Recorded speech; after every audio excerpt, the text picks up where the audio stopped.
Selamat pagi teman-teman, kembali bersama Ariel Kurnaidi. Kita akan mengikuti bacaan Alkitab harian untuk anak.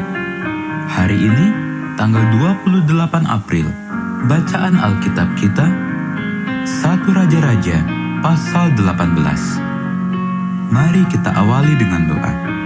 Bapa di sorga, kami akan belajar firman Tuhan. Tolong kami supaya kami dapat memahami firman Tuhan. Dalam nama Tuhan Yesus kami berdoa. Amin.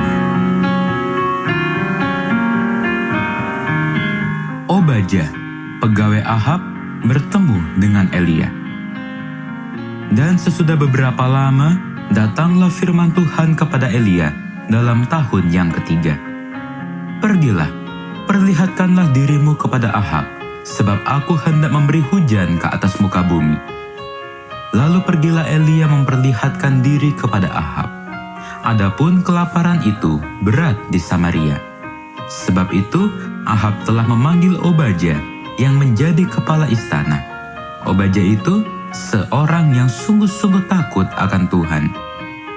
Karena pada waktu Isabel melenyapkan nabi-nabi Tuhan, Obadya mengambil 100 orang nabi, lalu menyembunyikan mereka 50 sekelompok dalam gua dan mengurus makanan dan minuman mereka.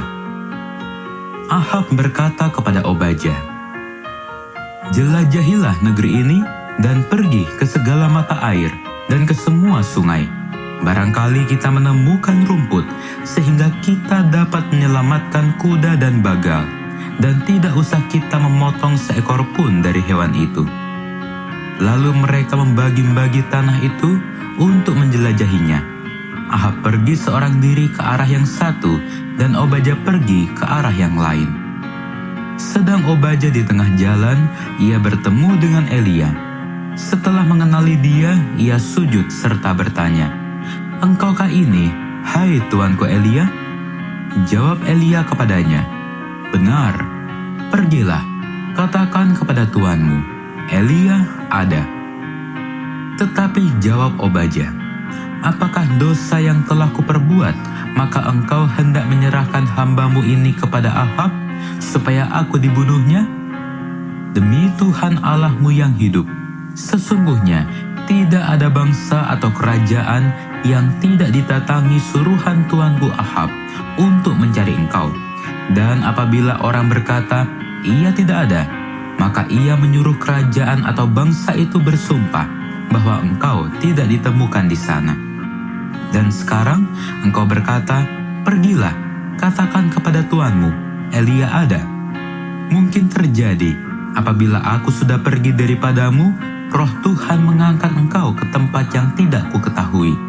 Kalau aku sampai kepada Ahab untuk memberitahukannya, dan engkau tidak didapatinya, tentulah ia akan membunuh aku, padahal hambamu ini dari sejak kecil takut akan Tuhan. Tidakkah diberitahukan kepada tuanku apa yang telah kulakukan pada waktu Isabel membunuh nabi-nabi Tuhan? Bagaimana aku menyembunyikan 100 orang nabi-nabi Tuhan dalam gua, 50 sekelompok, dan mengurus makanan dan minuman mereka? Dan sekarang, mengapa engkau ini berkata, 'Pergilah, katakan kepada tuanmu, Elia ada'? Ia pasti akan membunuh aku." Jawab Elia, "Demi Tuhan semesta alam yang hidup, yang kulayani, sesungguhnya hari ini juga aku akan memperlihatkan diri kepadanya." Elia bertemu dengan Ahab. Lalu pergilah Obadya menemui Ahab dan memberitahukan hal itu kepadanya. Kemudian Ahab pergi menemui Elia. Segera sesudah Ahab melihat Elia, ia berkata kepadanya, "Engkaukah itu yang mencelakakan Israel?" Jawab Elia kepadanya, "Bukan aku yang mencelakakan Israel, melainkan engkau ini dan kaum keluargamu. Sebab kamu telah meninggalkan perintah-perintah Tuhan, dan engkau ini telah mengikuti para Baal. Sebab itu, suruhlah mengumpulkan seluruh Israel ke Gunung Karmel, juga nabi-nabi Baal yang 450 orang itu, dan nabi-nabi Asyera yang 400 itu, yang mendapat makan dari meja istana Isabel. Elia di Gunung Karmel. Ahab mengirim orang ke seluruh Israel dan mengumpulkan nabi-nabi itu ke Gunung Karmel. Lalu Elia mendekati seluruh rakyat itu dan berkata, "Berapa lama lagi kamu berlaku timpang dan bercabang hati? Kalau Tuhan itu Allah, ikutilah Dia, dan kalau Baal, ikutilah dia." Tetapi rakyat itu tidak menjawabnya sepatah kata pun. Lalu Elia berkata kepada rakyat itu, "Hanya aku seorang diri yang tinggal sebagai nabi Tuhan.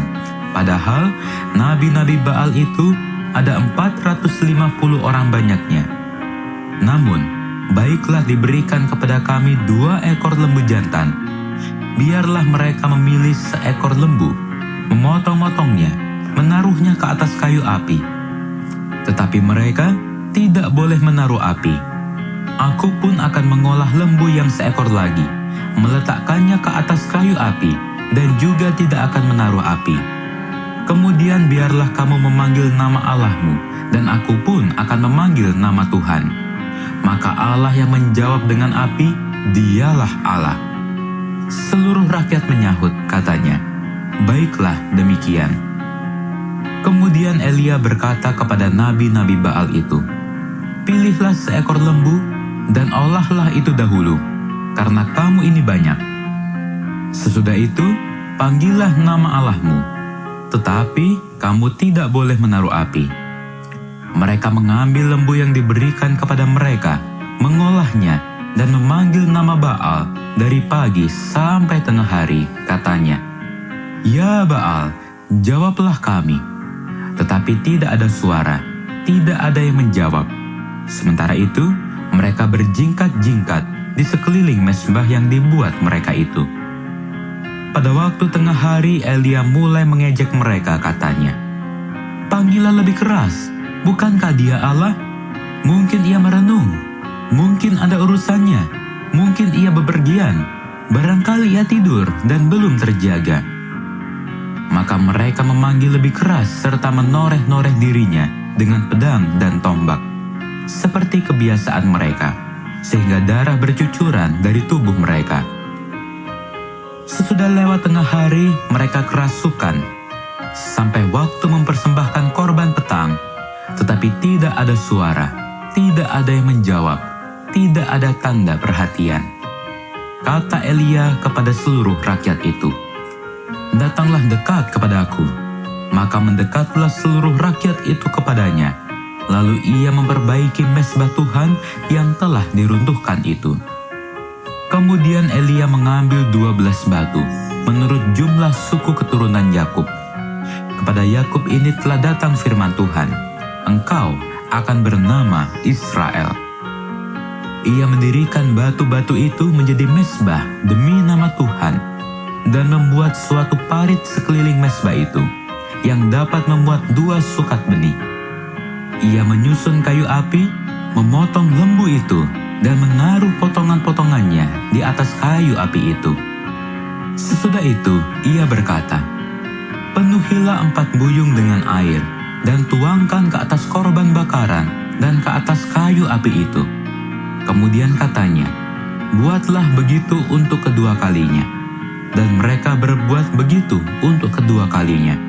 Kemudian katanya, "Buatlah begitu untuk ketiga kalinya." Dan mereka berbuat begitu untuk ketiga kalinya, sehingga air mengalir sekeliling mezbah itu, bahkan parit itu pun penuh dengan air. Kemudian pada waktu mempersembahkan korban petang, tampillah Nabi Elia dan berkata, "Ya Tuhan, Allah Abraham, Ishak dan Israel, pada hari ini biarlah diketahui orang bahwa Engkaulah Allah di tengah-tengah Israel, dan bahwa aku ini hamba-Mu, dan bahwa atas firman-Mu lah aku melakukan segala perkara ini. Jawablah aku ya Tuhan, jawablah aku, supaya bangsa ini mengetahui bahwa Engkaulah Allah, ya Tuhan, dan Engkaulah yang membuat hati mereka tobat kembali." Lalu turunlah api Tuhan menyambar habis korban bakaran, kayu api, batu, dan tanah itu, bahkan air yang dalam parit itu habis dijilatnya. Ketika seluruh rakyat melihat kejadian itu, sujudlah mereka serta berkata, "Tuhan, Dialah Allah. Tuhan, Dialah Allah." Kata Elia kepada mereka, "Tangkaplah nabi-nabi Baal itu, seorang pun dari mereka tidak boleh luput." Setelah ditangkap, Elia membawa mereka ke sungai Kison dan menyembelih mereka di sana. Kemudian berkatalah Elia kepada Ahab, "Pergilah, makanlah dan minumlah, sebab bunyi derau hujan sudah kedengaran." Lalu Ahab pergi untuk makan dan minum, tetapi Elia naik ke puncak gunung Karmel. Lalu ia membungkuk ke tanah dengan mukanya di antara kedua lututnya. Setelah itu ia berkata kepada bujangnya, "Naiklah ke atas, lihatlah ke arah laut." Bujang itu naik ke atas, ia melihat dan berkata, "Tidak ada apa-apa." Kata Elia, "Pergilah sekali lagi." Demikianlah sampai 7 kali. Pada waktu ke-7 kalinya, berkatalah bujang itu, "Wah, awan kecil sebesar telapak tangan timbul dari laut." Lalu kata Elia, "Pergilah, katakan kepada Ahab, pasang keretamu dan turunlah, jangan sampai engkau terhalang oleh hujan." Maka dalam sekejap mata, langit menjadi kelam oleh awan badai, lalu turunlah hujan yang lebat. Ahab naik kereta, lalu pergi ke Yisrael. Tetapi kuasa Tuhan berlaku atas Elia. Ia mengikat pinggangnya dan berlari mendahului Ahab sampai ke jalan yang menuju Yisrael. Teman-teman, demikianlah bacaan firman Tuhan hari ini. Mari kita akhiri dengan doa. Bapa di sorga, terima kasih. Kami sudah belajar firman Tuhan. Tolong kami supaya kami dapat melakukannya. Kiranya Tuhan memberkati kami hari ini saat kami belajar, bermain, dan membantu orang tua. Dalam nama Tuhan Yesus kami berdoa. Amin.